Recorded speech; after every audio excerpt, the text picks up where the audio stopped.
तो दोस्तों नमस्कार, मैं हूँ रेखा उपाध्याय, यह है विद्या त्रिपाठी। आज हम दोनों बहनें मिलकर एक बहुत प्यारा देवी पचरा गीत सुनाने जा रही हैं। आप सबको अच्छा लगेगा तो कमेंट में जरूर बताना।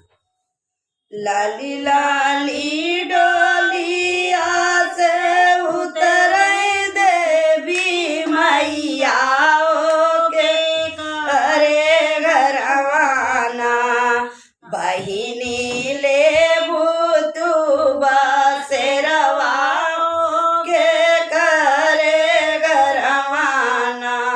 लाली लाली डोलिया से उतर देवी मैया के करे घरवाना, मैया ले भूतुबा शेरवा के करे घरवाना।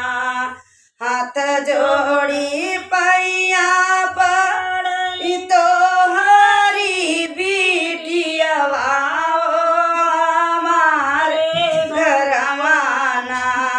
मैया मोरी ले तू ना बसेरवा हमारे घरवाना, मैया मोरी ले तू ना बसेरवा हमारे घरवाना।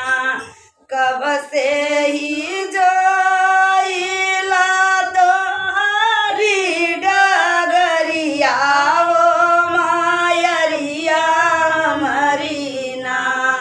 ले तू हमारे घर बसेरवा मायरिया मरीना, ले तू हमारे घर बसेरवा मायरिया मरीना। पहिला परग मैया धरी सेवा के बगिया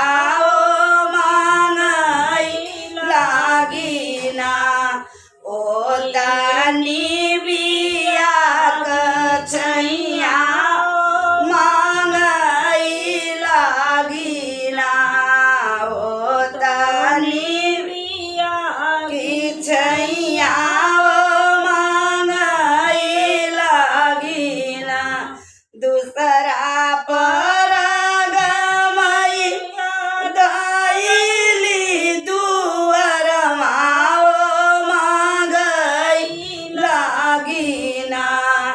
ओ तायाड़ा उलका फुलवा मांगई लागिना, ओ तायाड़ा उलके फुलवा मांगई लागिना।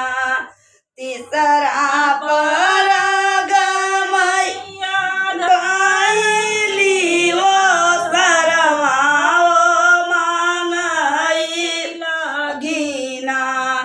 ओ त ठंडा जुड़ी पनिया मांगई लागिना, ओ त ठंडा जुड़ी पनिया मांगई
तोरी पतोहिया जुड़ाए बेटी वैसे वैसे ना तोरा